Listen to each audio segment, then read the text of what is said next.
Hola a todos, bienvenidos a nuestro canal. Hoy estoy con mi compañera Ana Victoria Abreu y mi persona Mariana Alfaro, y el día de hoy estaremos realizando una entrevista muy especial acompañadas del doctor Daniel Morales, especialista en pediatría egresado de la Universidad de Carabobo. A lo largo de esta conversación abarcaremos temas muy interesantes sobre la relación médico-paciente. Comencemos. ¿Cuál es la importancia de la relación médico-paciente en su práctica?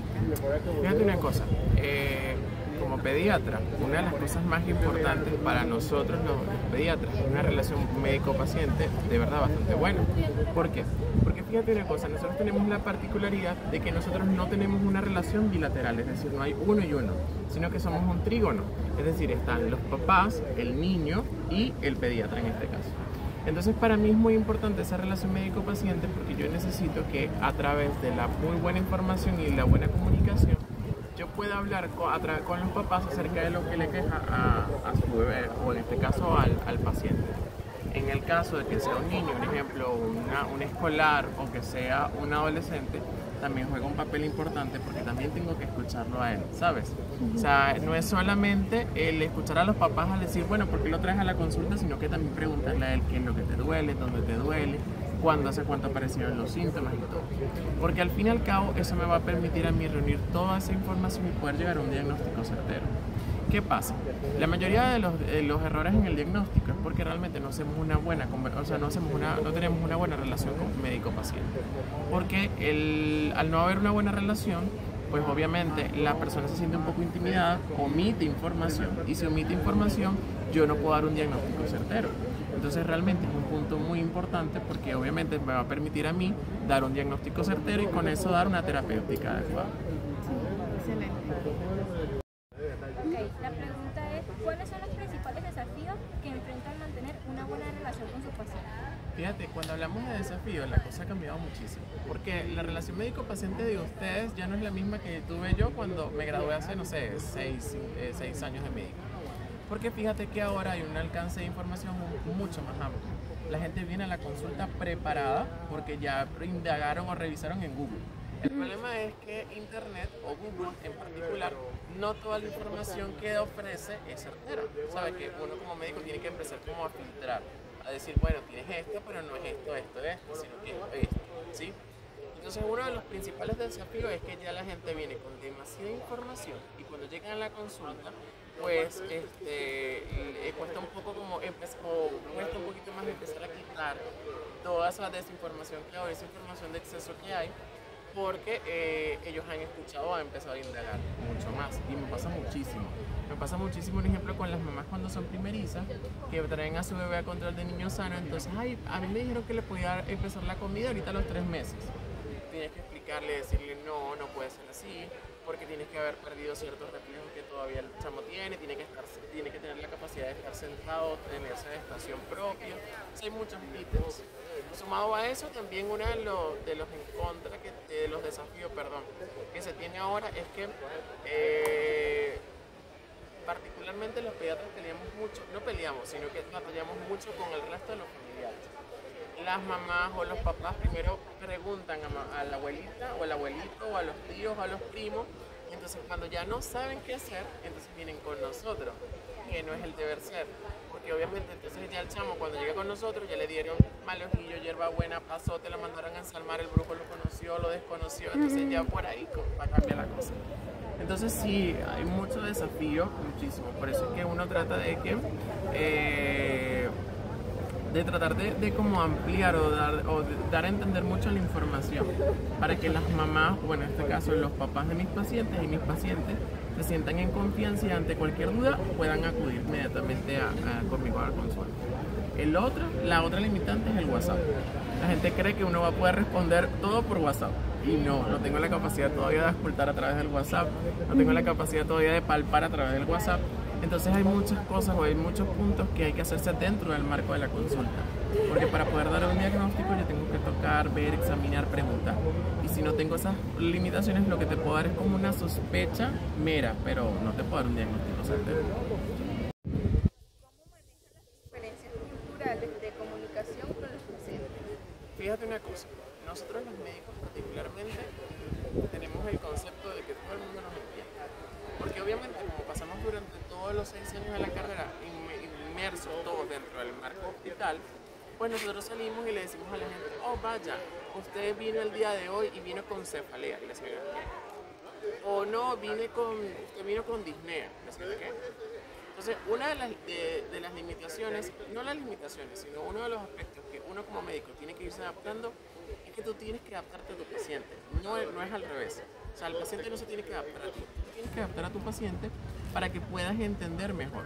Un ejemplo, una de las cosas que particularmente me pasaba muchísimo cuando yo me estaba formando como pediatra, era que cuando uno va, la gente tiene muchos mitos y credos y eso, y una de las limitantes de la gente era que no lo mandé a ensalmar.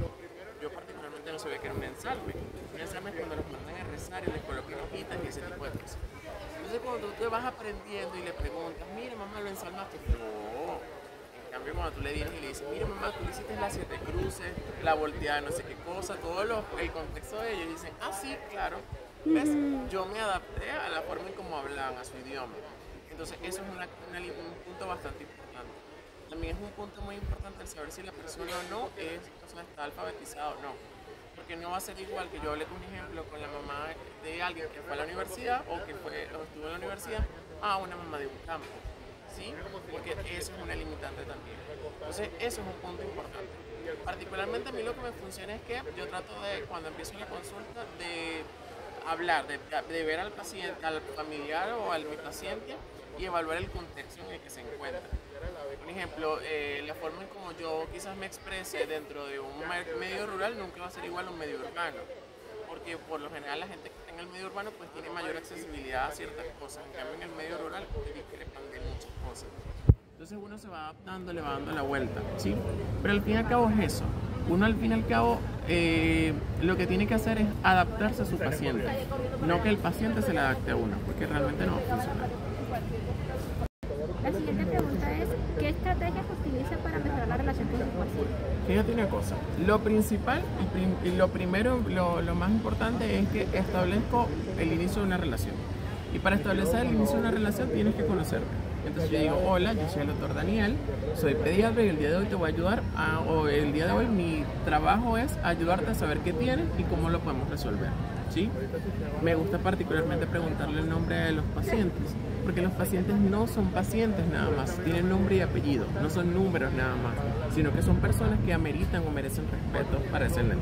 Entonces yo trato de un ejemplo con mis pacientes chiquiticos de hablar con, ay, ¿cómo se llama? No, Elías, ay, hola Elías, ¿cómo estás? No sé qué. Igual pasa con las mamás. Particularmente yo tengo muy mala memoria, y a mí de verdad la memoria me falla muchísimo, entonces yo aprovecho mucho el término mami o papi. Mamá, tal cosa pasó tal cosa, papá pasó tal cosa, entonces yo sé que van dirigidos con ellos. Igual pasa con la abuelita. Yo siempre trato de identificar quiénes acuden a la consulta, porque por el problema de la diáspora y de todo el contexto, hay muchos niños que vienen con la abuela, porque mamá y papá están fuera del país. Entonces uno trata como de identificar ese punto. Eso por ese lado. Otro punto importante es que yo trato de, como te digo, de establecer pues una muy buena conversación. Que sea como que tú y yo estamos hablando de forma agradable, pero siempre con un máximo de respeto. Yo sigo siendo el doctor, no el señor que te va a vender, por ejemplo, la cotufa, sino que yo sigo siendo el doctor y asumo mi posición de doctor, pero trato de utilizar mis conocimientos y lo que yo sé en adaptártelo en la forma en como tú lo entiendas. Tipo, no, que yo vengo porque él tiene como el pecho trancado. Entonces, para mí o para nosotros el término es disnea, que es dificultad respiratoria. Entonces yo trato de adecuarme y eso y hablarle, bueno, para que el pechito no deje de estar todo trancadito, vamos a colocar unos medicamentos que se llaman tal, estos medicamentos van a ampliar un poquito las vías por donde pasa el aire, ¿sabes? Irles explicando. Puede sonar tonto, pero una de las principales limitantes que tienen los pacientes es que si él no entiende en qué se trata el diagnóstico, va a haber fracaso del diagnóstico y va a pensar que es culpa tuya. Y tú puedes colocar el tratamiento bien, pero si tú no le explicas, mira, estas son unas goticas, las goticas hay que colocárselas cada cuántas horas. Yo particularmente se las pongo en horario, se las voy a poner 8, 2 y 10 de la noche para que no se te olvide. Entonces estas goticas van a hacer esto y van a ampliar el bronco y todo. Y al terminar la consulta yo siempre llego con un punto y les digo, ¿entendieron? Seguro, o sea, yo no tengo ningún problema en volverles a explicar, porque al fin y al cabo ese es el punto. la idea es que tú llegues a un buen diagnóstico, al llegar a un buen diagnóstico y te hagas una buena terapéutica, pero que el paciente sepa qué tiene y por qué se va. Porque hay mucha gente que llega a la consulta, si tú tienes esto y pum, se va. Entonces eso le aqueja al paciente y dice, no, pues yo no sé qué tengo y vengo por una segunda revaloración por eso. ¿Sí? La siguiente pregunta es, ¿puede compartir algún caso o experiencia que destaque la importancia de una relación médico-paciente? Sí, mira, cuando yo era residente de pediatría, yo me formé en el Hospital Central de aquí de Valencia. Nosotros somos el ente receptor de todo. Venían unas personas de San Carlos, ¿verdad? Que vienen con un niño que tiene un problema hematológico, tiene una enfermedad hematológica. El niño necesita transfundirse, o sea, hay que ponerle sangre, indiferentemente hay que ponerle sangre. El problema, la limitante, es que los papás son testigos de Jehová. Entonces, ¿qué pasa? Una de las limitaciones que yo tengo es que los familiares tienen credos o tienen creencias que yo debo respetar. Pero sobre mí prevalece el mejorar o el establecer o el estabilizar a mi paciente. Entonces, ¿qué pasa? Es un paciente que tiene una hemoglobina en 2, está pálido, está taquicárdico, está todo para decir que se me está descompensando, ¿verdad? Y yo tengo que transfundirlo. Entonces, una de las principales, cuando digo, bueno, hay que transfundirlo, no se va a transfundir, ¿no qué? No, pues nosotros somos testigos de Jehová y nosotros no aceptamos eso. Y una de las cosas que a mí me funcionó para poder dar a entender fue, bueno, yo entiendo tu punto, yo necesito transfundirlo, voy a mandar a ir a transfundir la sangre, vamos a sentarnos a conversar. Nos sentamos los tres, yo escucho sus puntos, ¿verdad? Y ellos escuchan mi punto. Ellos me dijeron, no, lo que pasa es que nosotros nos dijeron que existe algo que se llama la eritropoyetina. Sí, efectivamente la eritropoyetina es una hormona que va a ayudar a estimular la producción de glóbulos rojos, pero eso no lo va a hacer ahorita. Y tu bebé necesita hacerlo ahorita. O sea, necesitamos resolver eso ya, ¿sí? Entonces, uno trata de irle aclarando punto por punto, sentado, ¿verdad? O hablando de forma clara con ellos, para irles como quitando las limitaciones del por qué su punto en este momento no es el mejor, sino que lamentándolo mucho es el punto médico.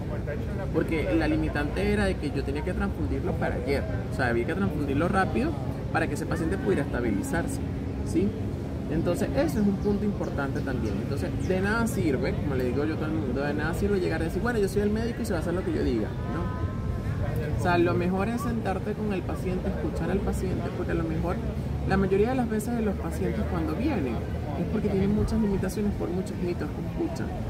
Ay, no, a mí me dio miedo y yo no quise venir porque me dijeron esto, esto y esto. Pero cuando tú les aclaras, les dejas en claro lo que puede ocurrir, los efectos adversos y lo que no, ¿verdad? Por eso es muy importante que ustedes estudien y sepan qué van a indicar y por qué lo van a indicar, y el saber el que hay que hacer si ocurre tal cosa. Eso es el punto, el punto central, pues. Si ustedes entienden eso, ustedes van a poder establecer una buena relación médico-paciente. Y al establecer una buena relación médico-paciente, ustedes van a poder tener, en la mayoría de los casos, un diagnóstico certero y una terapéutica adecuada. Bueno, con esto culminamos esta importante entrevista con el doctor Daniel. Nos sirvió mucho para aclarar bastantes dudas sobre la relación médico-paciente y bastantes cosas importantes que debíamos aprender. Estamos agradecidas con usted por ayudar y gracias.